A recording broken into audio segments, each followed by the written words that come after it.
जय हिंद दोस्तों, नमस्कार। स्वागत है आपका सिलेक्शन गुरुजी ऑनलाइन की ऑफिशियल यूट्यूब चैनल पर। आज हम बात करने वाले हैं हिंदी के उन महत्वपूर्ण प्रश्नों के बारे में जो कि लगातार किसी न किसी परीक्षा में पूछे गए हैं और आगे भी परीक्षा में पूछे जाने की प्रबल संभावना है। इस चैनल पर मैथ्स, रीजनिंग, हिंदी और जीएस की प्रैक्टिसेस लगातार पर डे अपलोड होते रहते हैं और अगर आपको सारे वीडियोज़ देखने हैं तो प्लेलिस्ट में जाकर सारे वीडियोज़ आप देख सकते हैं। चलिए शुरू करते हैं। आज का पहला प्रश्न, निम्न में से कौन भरत मुनि के रससूत्र व्याख्याकार है? मम्मट, भट्टलोलट, भामह या क्षेमेंद्र? यदि आपने चुना ऑप्शन नंबर बी भट्टलोलट तो बिल्कुल सही जवाब है। भरत मुनि का रससूत्र जो है उस रससूत्र के व्याख्याकार कुल मिलाकर आपसे यदि पूछे कभी कितने हैं तो आप बताएंगे 4। कितने हैं? 4। ये एक तो हो गए भट्टलोलक, दूसरे हो गए भट्टशंकुक और एक तीसरे जो होते हैं वो भट्टनायक है, ठीक है, और चौथे जो हैं वो अभिनवगुप्त हैं, ठीक है। तो भट्टलोलट, भट्टशंकुक, भट्टनायक और अभिनवगुप्त, ये 4 व्याख्याकार हैं रससूत्र के। ये बात ध्यान रखिएगा, भरत मुनि का रससूत्र के व्याख्याकार हैं ये चारों। अच्छा, भरत मुनि ने ही रस की व्याख्या करी, रस की निष्पत्ति करी है और इन्होंने जब रस की निष्पत्ति करी तो रसों की संख्या कितनी थी? 8 थी। 9वां जो जुड़ा है वो है शांत रस। शांत रस का इन्होंने उल्लेख नहीं किया था, ठीक है। शांत रस जिसका स्थायी भाव निर्वेद होता है। अगला प्रश्न, सही वर्तनी का चयन करें। निर्विकार, निर्विकार, निर्विकार, निर्विकार। यदि आपने चुना ऑप्शन नंबर बी निर्विकार तो बिल्कुल सही जवाब है। निर्विकार का मतलब बिना विकार के। संधि विच्छेद अगर किया जाए इसका तो आप कहेंगे निह धन विकार, यानी जो बिना विकार के हो, ठीक है। तो बिना विकार को हम क्या कहते हैं?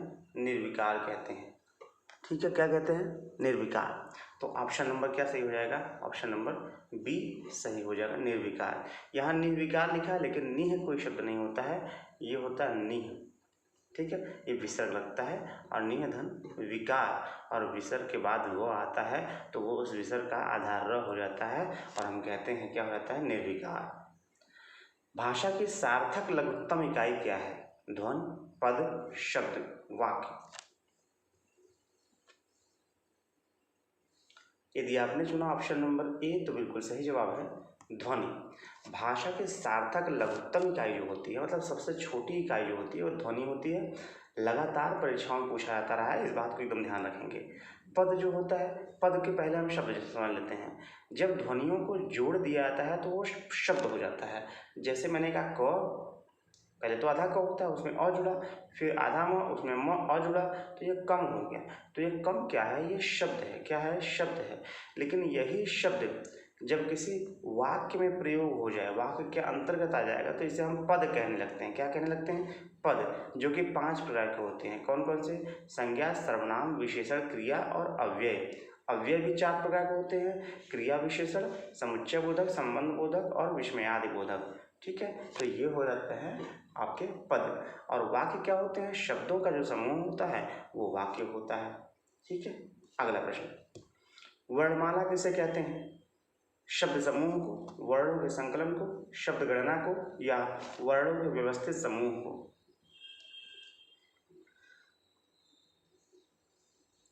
यदि आपने चुना ऑप्शन नंबर डी वर्णों के व्यवस्थित समूह को तो बिल्कुल सही जवाब है। वर्णमाला किसे कहेंगे? वर्णों के व्यवस्थित समूह को ही क्या कहते हैं? वर्णमाला कहते हैं। अब वर्णमाला में अगर बात की जाए तो भाई कहते हैं स्वर के कितने हैं? तो आप कहते हैं स्वर है 11। कितने हैं? 11। कौन कौन से? अ, आ, ए, ई, उ, ऋषि, ए, ओ, औ, ठीक है। ये होते हैं 11। बाकी जो अंग अह होते हैं इन्हें हम अयोग वाह कहते हैं। क्या कहते हैं? अयोग वाह। ये व्यंजन स्वर की श्रेणी में नहीं आते हैं, ये अयोग वाह होते हैं, ठीक है। ये तो हो गई स्वरों की बात, ठीक है। अब जो है जब व्यंजन की बात करते हैं तो व्यंजन में क से लेकर के म तक यानी 25 अक्षर वर्ण जो हैं वो जो होते हैं स्पर्शी व्यंजन होते हैं। फिर क से लेके म तक फिर य र ल व, ये जो 4 होते हैं ये होते हैं आपके अंतःस्थ व्यंजन। फिर जो है कि श ख स ह, ठीक है, ये होते हैं उष्म व्यंजन, ये भी 4 होते हैं, इनको उष्म व्यंजन कहते हैं। फिर होते हैं छ त्र ज्ञ श्र, ये भी 4 होते हैं, इन्हें संयुक्त व्यंजन कहते हैं, ठीक है, ये भी 4 होते हैं, ठीक है। तो हो गए 25, 4 29, 4 33, 4 37, ठीक है, 37 हो गए। और 2 होते हैं ड़ और ढ़, ड़ और ढ़, जो पढ़ाई वाला ढ़ है और सड़क वाला ढ़, ये दोनों मिल, ये उत्क्षिप्त व्यंजन बोलते हैं इनको। तो इनको मिला के हो गए 39, 39 और 11 स्वर 50 और 2 ठो अयोगवाह 52। तो आपसे कहते हैं हिंदी वर्णमाला में कुल कितने वर्ण हैं, कुल जब पूछें तो आप कहेंगे 52। कितने हैं? 52। इसका बिल्कुल ध्यान रखेंगे। निम्न में से निर्देशक चिन्ह कौन सा है? A, B, C, D। यदि आपने चुना ऑप्शन नंबर डी तो बिल्कुल सही जवाब है। ऑप्शन नंबर डी जो है यहाँ पे निर्देशक चिन्ह है। यही जब बीच में छोटे में लग जाता है इसको योजक चिन्ह इसी को बोलते हैं, ठीक है। हालांकि इनको थोड़ा सा बड़ा बनाना चाहिए था, ऐसे निर्देशक चिन्ह ऐसे होता है। और यहाँ पे ऑप्शन नंबर सी में जो कॉमा दिया है, कॉमा का मतलब अल्प विराम होता है। ये है पूर्ण विराम, ये है प्रश्नवाचक चिन्ह, ठीक है। ये अल्प विराम है और ये जब सेमी कॉलन लग जाएगा तो इसे हम कहते हैं अर्धविराम, ठीक है। और जब हम कॉलन लगा देते हैं तो इसको हम कहते हैं उपविराम, ठीक है। इतनी बात ध्यान रखिएगा। अब यही निर्देशक चिन्ह हो गया ना, निर्देशक चिन्ह में हम ऐसे ऐसे डॉट लगा देते हैं तो ये हो जाता है विवरण चिन्ह। क्या हो जाता है? विवरण चिन्ह। और बीच में हल्का सा ऐसे लगाते हैं तो इसे योजक चिन्ह हम कहते हैं। अगला प्रश्न, हिंदी में शब्दों के बाद जोड़ने वाले शब्दांशों को क्या कहते हैं? सर्वनाम, परसर्ग, संज्ञा, विशेषण। यदि आपने चुना ऑप्शन नंबर बी परसर्ग तो बिल्कुल सही जवाब है। परसर्ग यानी प्रत्यय, ठीक है, कंफ्यूज मत होइएगा। जब भी किसी शब्द के बाद कोई शब्दांश जुड़ता है उसे हम क्या कहते हैं? प्रत्यय कहते हैं, ठीक है। क्या कहते हैं? प्रत्यय। और प्रत्यय के कितने भेद होते हैं? 2 भेद होते हैं। एक होता है कृदंत और एक होता है तद्धित, ठीक है। तो कृदंत प्रत्यय का मतलब क्या होता है? जब क्रिया में कोई प्रत्यय लगे तो उसे हम कृदंत प्रत्यय कहते हैं। और जब क्रिया के अलावा संज्ञा, सर्वनाम, विशेषण में लगे तो हम कहते हैं वो तद्धित प्रत्यय। क्या है? तद्धित प्रत्यय, ठीक है। प्रत्यय 2 प्रकार के। अब यहाँ सर्वनाम है तो सर्वनाम कितने प्रकार के होते हैं भाई? 6 प्रकार के होते हैं, ठीक है। सर्वनाम के कितने भेद होते हैं? 6। संज्ञा के स्थान पर जिस शब्द का प्रयोग किया जाता है वो सर्वनाम होता है। अब सर्वनाम 6 प्रकार के होते हैं, कौन कौन से भाई? तो आपने कहा पुरुषवाचक, निश्चयवाचक, अनिश्चयवाचक, प्रश्नवाचक, संबंधवाचक और निजवाचक, ठीक है। एकदम भेद याद रखा करिए। मुजबानी संज्ञा क्या होता है भाई? संज्ञा दुनिया में जो भी चीजें हैं सारी संज्ञा है। किसी व्यक्ति, वस्तु, स्थान के नाम को क्या कहते हैं? संज्ञा कहते हैं। जिसका नाम आप ले लेते हैं वो संज्ञा हो जाता है, ठीक है। अब वो संज्ञा कितने प्रकार का होता है? तो आप कहते हैं 5 प्रकार का होता है। कौन कौन से होते हैं भाई? तो आपने कहा व्यक्तिवाचक, जातिवाचक, समूहवाचक, द्रव्यवाचक और भाववाचक होता है। विशेषण, जब किसी संज्ञा या सर्वनाम की कोई शब्द विशेषता बतलाता है तो उसे हम विशेषण कहते हैं। वो संज्ञा या सर्वनाम के पहले आता है, ठीक है। तो ये कितने प्रकार के होते हैं? 4 प्रकार के होते हैं। सार्वनामिक विशेषण, गुणवाचक, संख्यावाचक और परिमाणवाचक विशेषण, ठीक है। तो इतनी बात आई होप क्लियर हो गया होगा। एक ही विधेय हो जिसमें, उसे क्या कहते हैं? मिश्र वाक्य, कर्मपूरक वाक्य, सरल वाक्य, संयुक्त वाक्य। यदि आपने चुना ऑप्शन नंबर सी सरल वाक्य तो बिल्कुल सही जवाब है। जब एक ही विधेय और एक ही उद्देश्य हो तो हम उसे कहते हैं सरल वाक्य, ठीक है। क्या कहते हैं? सरल वाक्य।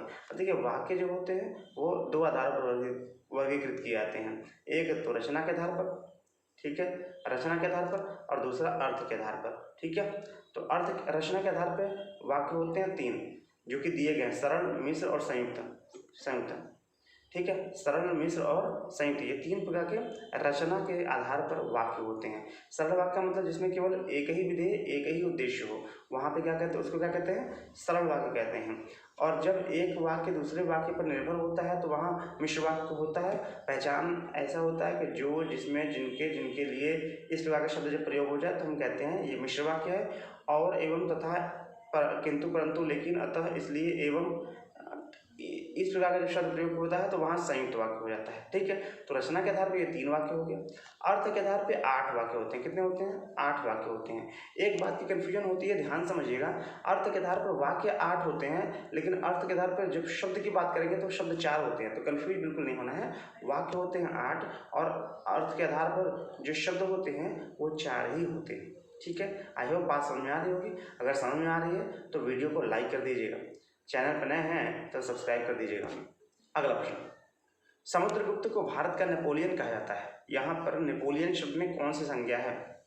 व्यक्तिवाचक, जातिवाचक, भाववाचक या समूहवाचक? यदि आपने चुना ऑप्शन नंबर बी जातिवाचक तो बिल्कुल सही जवाब है। देखिए, नेपोलियन यहाँ पे किसी का नाम है, ये तो बात क्लियर है। और जब नाम होता है तो वो व्यक्तिवाचक संज्ञा होता है, लेकिन यहाँ पे नेपोलियन किसी विशेष गुण की जो है, गुणधर्म की जो है कि यहाँ पे प्रदर्शित कर रहा है। समुद्रगुप्त को भारत का नेपोलियन कहा जाता है जब किसी विशेष गुणधर्म का पालन करते हुए किसी शब्द का प्रयोग किया जाए तो वो जातिवाचक संज्ञा के रूप में माना जाता है। और एक बात, जरूरी बात कि भाई यहाँ पे तो हमने कह दिया कि ये नेपोलियन है। जैसे एग्जाम्पल मैं देता हूँ आपको कि आज के समय में कोई हरिश्चंद्र नहीं है। आज के समय में कोई हरिश्चंद्र नहीं है। हरिश्चंद्र, अब देखिए यहाँ हरिश्चंद्र नाम तो मैंने लिया, लेकिन ये हरिश्चंद्र मैंने नाम के पर्पज से नाम नहीं लिया।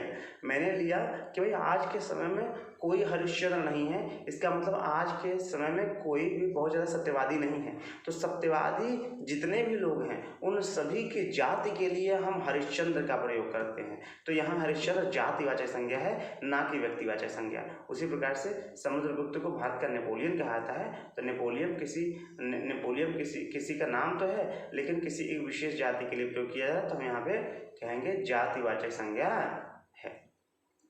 निम्न में से स्त्रीलिंग शब्द कौन सा है? देश, नगर, द्वीप, झील।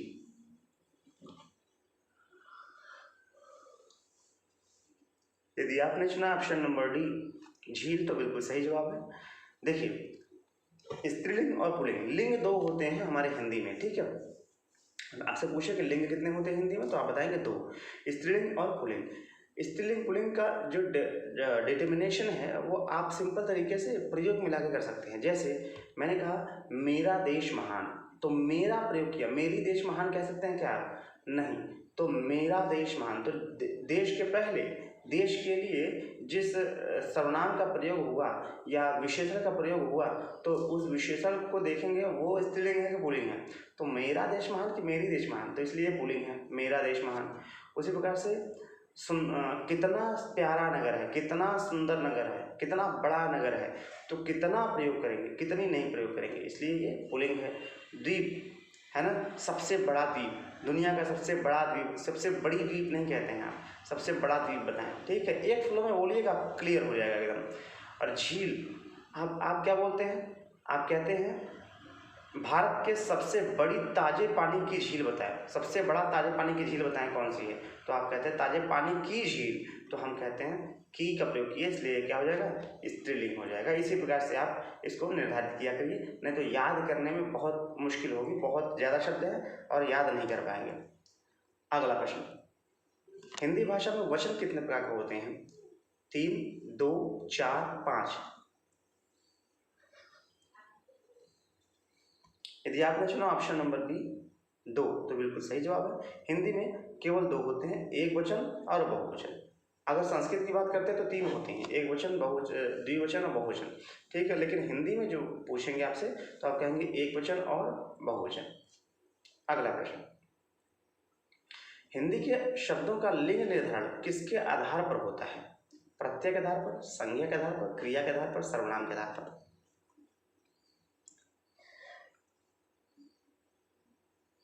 यदि आपने चुना ऑप्शन नंबर सी क्रिया के आधार पर तो बिल्कुल सही जवाब है। देखिए, लिंग का निर्धारण जो होता है वो क्रिया के आधार पर होता है। कैसे, ये ध्यान समझते हैं। मैंने कहा राधा नाचती है, क्या? राधा नाचती है। ठीक है, राधा नाचती है। अब इस नाचती से हमको पता चल रहा है कि ये राधा जो है वो स्त्रीलिंग है। ठीक है, अगर वही मैं कहता कि राधा नाचता है राधा नाचता है। तो इस क्रिया से हमको पता चल रहा है ये राधा जो है पुल्लिंग है। हालांकि जो फैक्ट है वो ये है कि स्त्रीलिंग है, लेकिन यहाँ पे जो ये शब्द है इसका निर्धारण, इसके लिंग का निर्धारण कौन करता है? क्रिया करता है। क्रिया हमको बताता है कि ये पुल्लिंग है कि स्त्रीलिंग है। ठीक है, अगला प्रश्न, राजा भिक्षुक को दान देता है, इसमें कौन सा कारक है? कर्म कारक, अपादान कारक, संप्रदान कारक या करण कारक? यदि आपने चुना ऑप्शन नंबर सी संप्रदान कारक तो बिल्कुल सही जवाब है। देखिए, कारक होते हैं हमारे पास 8। कौन कौन से? कर्ता ने कर्म को, करण से संप्रदान के लिए, अपादान से अलगाव, संबंध काके की, अधिकरण में पर, संबोधन हे हरे। ठीक है, ये 8 कारक हमारे पास होते हैं। अब कह रहे हैं, आपने यहाँ बोला कर्ता ने कर्म को, अब यहाँ पे तो को आया है तो आपने कर्म कारक के बजाय संप्रदान कारक क्यों कहा भाई? तो आप कहेंगे कि जब कभी भी देने की बात हो, किसी भी चीज़ को देने की बात हो तो वहाँ संप्रदान कारक होता है। क्या? जब किसी चीज़ को देने की बात हो तो वहाँ क्या होता है? संप्रदान कारक, भले यहाँ पे को लगा हो। सही है।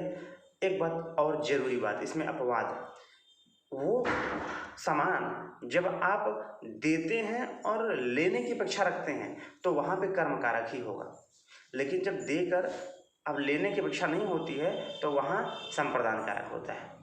जैसे मैंने धोबी को कपड़े दिए, अब मैंने धोबी को कपड़े दिए तो धोबी कपड़े काहे के लिए आदमी देता है? धोने के लिए देता है। धोने के लिए देता है तो धो के रिटर्न देगा वो ना। ठीक है, तो इसमें एकदम स्पष्ट है कि धोबी को कपड़े हमने दिए हैं तो वो रिटर्न हमको देगा, तो वहाँ कर्म कारक हो जाएगा। लेकिन अगर आप कह दे कि मैंने भिखारी को कपड़े दिए, इसका मतलब लेने के लिए नहीं दिए, इससे जाहिर हो रहा है कि भिखारी को कपड़े आपने दिए तो दे ही दिए, तो वहाँ पे संप्रदान कारक। कुल मिला के मैंने आपको पैसे दिए, तो जब बात देने की हो तो संप्रदान कारक है, ये बात क्लियर हो।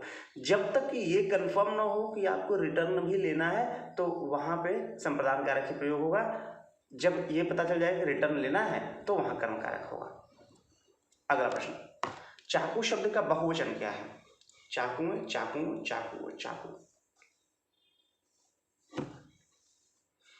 यदि आपने चुना ऑप्शन नंबर डी चाकू तो बिल्कुल सही जवाब है। चाकू शब्द अपने आप में एक वचन बहुवचन दोनों है, इसलिए चाकू का चाकू ही होगा, इसमें कहीं कोई परिवर्तन नहीं होगा। संबंधवाचक सर्वनाम कौन सा है? कोई, कौन, जो, वह। यदि आपने चुना ऑप्शन नंबर सी तो बिल्कुल सही जवाब है, जो। सर्वनाम 6 भेद होते हैं, उसी में से एक संबंधवाचक सर्वनाम है, जो मैंने अभी पिछले क्वेश्चन में बताया आपको। कोई जो होता है, कोई और कुछ अनिश्चयवाचक सर्वनाम है, यह वह निश्चयवाचक सर्वनाम है। ठीक है, यह वह ये वे निश्चयवाचक सर्वनाम, और कोई कुछ ये अनिश्चयवाचक सर्वनाम। और कौन अगर प्रयोग हो गया, कौन, क्या, किससे, तो ये प्रश्नवाचक सर्वनाम है। और जो ऐसे प्रयोग हो गया, जो जैसी करनी वैसी भरनी, जो जैसा करेगा वो वैसा भरेगा, तो ये जो है संबंधवाचक सर्वनाम हो जाएगा। वह श्रेष्ठ उपासक है, इसमें विशेष से क्या है? वह श्रेष्ठ उपासक है।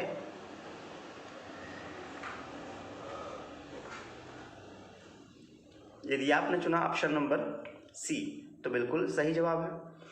उपासक जो है विशेष्य है और श्रेष्ठ जो है विशेषण है। विशेष से क्या होता है भाई? जो शब्द किसी संज्ञा या सर्वनाम की विशेषता बतलाता हो विशेषण होता है, और जिसकी विशेषता बतलाए वो विशेष्य होता है। श्रेष्ठ उपासक, तो श्रेष्ठ जो है श्रेष्ठ विशेषण हो गया और उपासक क्या हो गया? विशेष्य। अगला प्रश्न, निम्न में से किस वाक्य में भविष्य काल है? मैं आपकी प्रतीक्षा करूंगा, हालांकि यहाँ पे बड़ी की मात्रा रहेगा, प्रतीक्षा गलत लिखा है। ठीक है, प्रतीक्षा में बड़ी की मात्रा रहेगा। मैंने एक पेड़ काट लिया, मैं पुस्तक पढ़ने वाला था, मैं आपका आभारी हूँ। इसमें भविष्य काल कौन सा है? बिल्कुल सिंपल, साफ साफ दिख रहा है कि मैं आपकी प्रतीक्षा करूंगा। ऑप्शन नंबर ए बिल्कुल सही जवाब है, ये हो जाएगा भविष्य काल। काल कितने प्रकार के होते हैं? 3 प्रकार के। कौन कौन? वर्तमान, भूत, भविष्य। वर्तमान होता है 5, कभी कभी 6 प्रकार के होते हैं अलग अलग, और भूत एकदम क्लियर है 6 प्रकार का होता है, और भविष्य 3 प्रकार के होते हैं। अगला प्रश्न, जिस वाक्य में कर्म के अनुसार क्रिया में परिवर्तन हो उस वाक्य को क्या कहते हैं? ये प्रश्न आपके लिए होमवर्क है, इस प्रश्न का उत्तर आप कमेंट बॉक्स में करेंगे। ठीक है। यदि आपको कोई समस्या आती है तो कमेंट बॉक्स में प्रश्न कीजिए। वीडियो अगर आपने लास्ट तक देखा है तो आपका बहुत बहुत धन्यवाद। वीडियो पसंद आया हो तो लाइक कर दीजिएगा, दोस्तों के साथ शेयर कर दीजिएगा, चैनल पर नए हैं तो सब्सक्राइब कर लीजिएगा। बाकी के लिए अगले वीडियो मिलते हैं, तब तक के लिए जय हिंद, जय भारत।